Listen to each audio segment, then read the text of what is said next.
જ્ઞાની મારો આત્મા અને હરિજન મારું પ્રાણ. જ્ઞાની મારો આત્મા અને હરિજન મારું પ્રાણ. મુકત કહે ગીતામાં કહ્યો શ્રી ભગવાન. મુકત કહે ઓ ગીતામાં કહ્યો ભગવાન. ગીતાજીની અંદર ભગવાન આ વાત કરે છે. એ મુકત નામનો એક સંત થયો એની સાખીમાં લીધી વાત. ભગવાન ગીતાની અંદર કહે છે કે હે અર્જુન, જ્ઞાન એ મારો આત્મા છે અને હરિજન મારું પ્રાણ છે. એમ અર્જુન ગીતામાં ભગવાન કૃષ્ણ કહે છે. અર્જુન ગીતામાં એટલે એને અર્જુન ગીતા કહેવાય અને ભાગવત ગીતા પણ કહેવાય. હવે જ્ઞાની કેને કહેવાય, હરિજન કેને કહેવાય, ન્યા વાંધો પડે. આપણે સમજવામાં વાંધો પડે. એટલે હવ તો એની મન ગળત ગણી લેતા હોય કે આને જ્ઞાની કહેવાય, આને હરિજન કહેવાય. પણ જે હરિને જાણે છે એને હરિજન કીધા છે. એને હરિજન કીધા છે કે જે હરિની જાણકારી જેને થઈ છે, હરિની જેની જાણ્યો, જે ઢોકળા ગયા હરિ નામ શું કામ પડ્યું કે હરેક ના ઘટમાં છે. હરેક ના ઘટમાં છે એટલે એનું નામ હરિ પડ્યું. અને હરેક ના ઘટમાં જેને પ્રતીતિ બેઠી છે, વિશ્વાસ આવ્યો છે અને સદગુરુ મળતા એની જાણકારી થઈ. બાકી સદગુરુ નતો મળ્યો ત્યારે હરિ તો આપણા ઘટમાં હતો જ, પણ આપણે જાણકારી નહોતી. પણ સદગુરુ મળતા એને જાણકારી થઈ. અને આવી જાણકારી જેને થઈ છે એ કૃષ્ણ ભગવાન કે એ મારું પ્રાણ છે. એ મારું પ્રાણ. અને જ્ઞાન એ મારો આત્મા છે. એટલે કે હું ખુદ પોતે જ્ઞાન. અને રામો પીર પણ એ જ વાત કરે છે કે જ્ઞાન, ધ્યાન અને આધીનતા.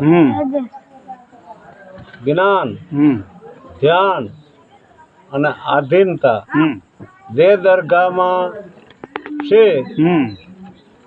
એને અર્બુદી ન્યા મારો વાસ છે.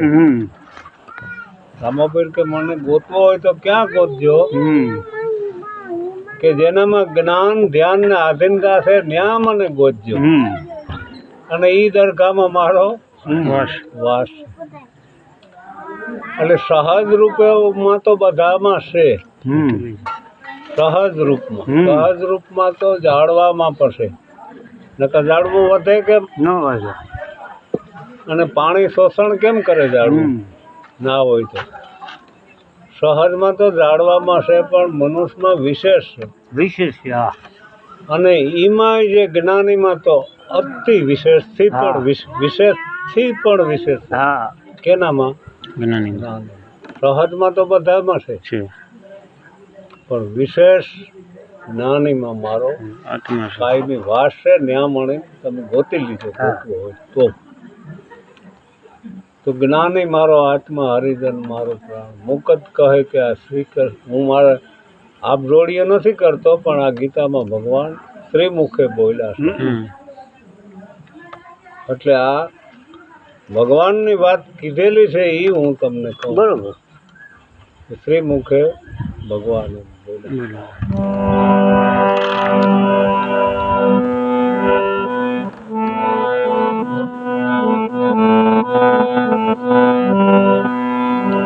એમ કબીર કહે કમાલ કો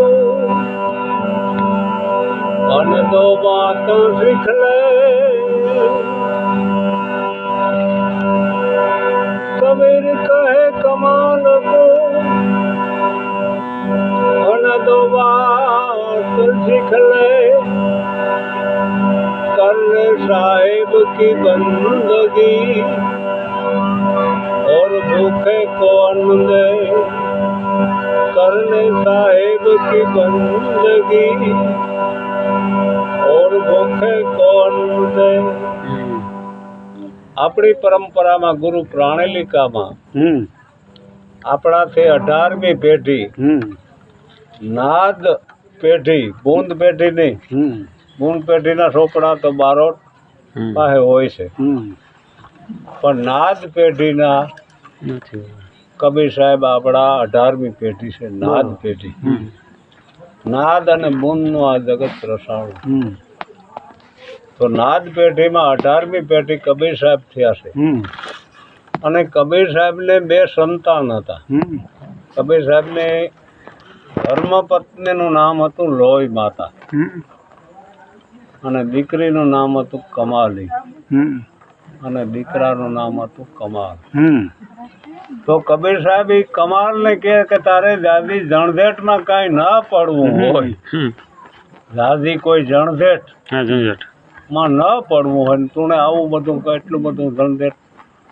માં તારે ન પડવું હોય તો હું તને ટૂંકો રસ્તો બતાવું શોર્ટકટ એટલે સંતોષે એ શોર્ટકટ રસ્તો બતાવે છે